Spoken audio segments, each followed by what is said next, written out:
আজি লাজতে দুখতে সমগ্ৰ অসমবাসী ৰাইজৰ ওচৰত দুহাত জোৰ কৰি ক্ষমা বিচাৰি অসমৰ মুখ্যমন্ত্ৰী হিমন্ত বিশ্ব শৰ্মা ডাঙৰীয়াই নিজৰ মুখ্যমন্ত্ৰীত্ব পদৰ পৰা পদত্যাগ কৰিব নে নকৰে এই প্ৰশ্নটো আমি কৰিবলৈ বিচাৰিছোঁ। কাৰণ আজি হিমন্ত বিশ্ব শৰ্মা ডাঙৰীয়াৰ গালত এটা প্ৰচণ্ড ৰাজনৈতিক স্বৰ সোধাই তেখেতসকলৰে কেন্দ্ৰীয় নেতৃত্বই সন্মানীয় প্ৰধানমন্ত্ৰী নৰেন্দ্ৰ মোদী ডাঙৰীয়াৰ নেতৃত্বত চলি থকা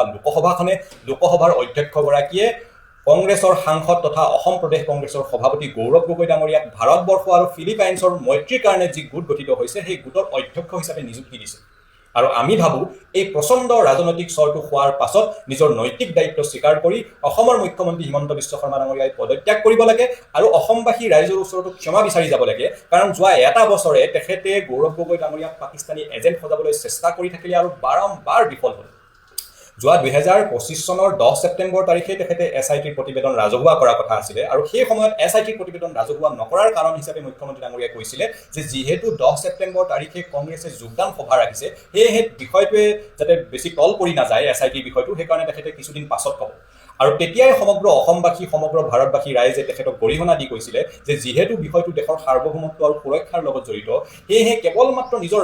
ৰাজনৈতিক লাভালাভৰ কাৰণে ইমান তললৈ নামি কেৱল মাত্ৰ কংগ্ৰেছে যোগদান সভা ৰাখিছে কাৰণে আপুনি বিষয়টো পিছুৱাই লৈ যাব, এই কথাটো তেতিয়াই মুখ্যমন্ত্ৰী ডাঙৰীয়াক সকলোৱে গৰিহণা দিছিলে। আৰু তাৰ পাছতো মুখ্যমন্ত্ৰী ডাঙৰীয়াক সকলোৱে কৈ আছিলে যে গৌৰৱ গগৈ ডাঙৰীয়া যদি সঁচাকৈয়ে পাকিস্তানী এজেণ্ট তেনেহ'লে তেখেতৰ বিৰুদ্ধে কেছ ৰেজিষ্টাৰ নকৰি তেখেতক এৰেষ্ট নকৰি মুকলি আকাশৰ তলত ঘূৰি থাকিব দিয়া সকলো সমানে ৰাষ্ট্ৰদ্ৰোহী সমানে দেশদ্ৰোহী আৰু তেখেতসকলৰ ওপৰতো সমানেই পদক্ষেপ গ্ৰহণ কৰিব লাগে।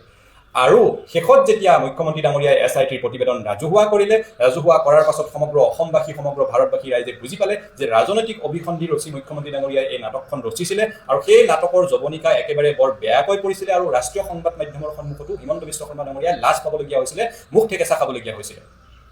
কেৱল মাত্ৰ হিমন্ত বিশ্ব শৰ্মা ডাঙৰীয়াৰ পৰিয়ালৰ দুৰ্নীতিৰ বিৰুদ্ধে কথা কওঁতেই হিমন্ত বিশ্ব শৰ্মা ডাঙৰীয়াই প্ৰয়াত তৰুণ গগৈ ডাঙৰীয়াৰ পৰিয়ালৰ বিৰুদ্ধে এনেধৰণৰ অভিযোগ যেতিয়া আনিছিলে তেতিয়াই অসমৰ ৰাইজে বুজি পাইছিলে। আৰু শেষত যেতিয়া সেই অভিযোগবোৰ এটাও প্ৰমাণ কৰিব নোৱাৰিলে, গৌৰৱ গগৈ ডাঙৰীয়াক পাকিস্তানী এজেণ্ট সজাব নোৱাৰিলে আৰু সমগ্ৰ বিষয়টো কেছৰ পৰিৱৰ্তে এটা মিডিয়াৰ বিষয় হিচাপে হিমন্ত বিশ্ব শৰ্মা ডাঙৰীয়াই তুলি ধৰি আগলৈ লৈ গৈ থাকিল, শেষত যেতিয়া সেই SITয়ে এদিনৰ কাৰণে যাৰ বিৰুদ্ধে অভিযোগ আনিছে সেই গৌৰৱ গগৈ ডাঙৰীয়াক এদিনৰ কাৰণে সোধপোছৰ কাৰণেও নামাতিলে। গতিকে এই সমগ্ৰ কথা বতৰা যিহেতু হিমন্ত বিশ্ব শৰ্মা ডাঙৰীয়াই প্ৰমাণ কৰিব নোৱাৰিলে, তেখেতে সেই সময়তে লাজ পালে আৰু সেই লাজটো আৰু অধিক ত্বৰান্বিত কৰি আজি তেখেতসকলৰে কেন্দ্ৰীয় নেতৃত্বই হিমন্ত বিশ্ব শৰ্মা ডাঙৰীয়ালৈ বাৰ্তা পঠিয়াই দিছে যে মানুহৰ বিৰুদ্ধে ইমান তললৈ নামি ষড়যন্ত্ৰ কৰিবলৈ নাপায়। আৰু তাৰে উদাহৰণস্বৰূপে আজি গৌৰৱ গগৈ ডাঙৰীয়াক তেখেতসকলৰে চৰকাৰৰ নেতৃত্বত চলি থকা লোকসভাখনে ইমান ডাঙৰ এটা সন্মানেৰে বিভূষিত কৰিছে, ইমান ডাঙৰ সন্মান যাচিছে। গতিকে আমি ভাবোঁ নিজৰ নৈতিক দায়িত্ব স্বীকাৰ কৰি নিজৰ লাজটো গ্ৰহণ কৰি হিমন্ত বিশ্ব শৰ্মা ডাঙৰীয়াই মুখ্যমন্ত্ৰীত্ব পদৰ পৰা পদত্যাগ কৰিব লাগে। কাৰণ তেখেতে প্ৰতিদিনে মিছা কথা ক'ব পাৰে,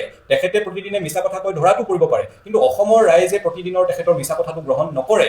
অসমৰ ৰাইজক যদি তেখেতে ভাবিছে যে তেখেতে আজি এটা মিছা কথা ক'ব, কালিলৈ সেইটো ধৰাত পৰিলে বা ভুল বুলি প্ৰমাণিত হ'লে আৰু এটা নেৰেটিভ চেঞ্জ কৰি বেলেগ এটা কথা উলিয়াই দিব, এই কথা বতৰাবোৰ অসমৰ ৰাইজে লক্ষ্য কৰি আছে। আৰু বিশেষকৈ তৰুণ গগৈ ডাঙৰীয়াৰ পৰিয়ালৰ বিৰুদ্ধে ইমান ডাঙৰ অভিযোগ আনি সেইটো প্ৰমাণ কৰিব যিহেতু নোৱাৰিলে, গতিকে এই বদনাম দিয়া কথা বতৰাবোৰ ইমান তললৈ নামি ৰাজনীতি কৰা কথা বতৰাবোৰৰ উত্তৰ অসমৰ ৰাইজে 2026 চনত নিশ্চয় দিব। ধন্যবাদ। জয় আই অসম।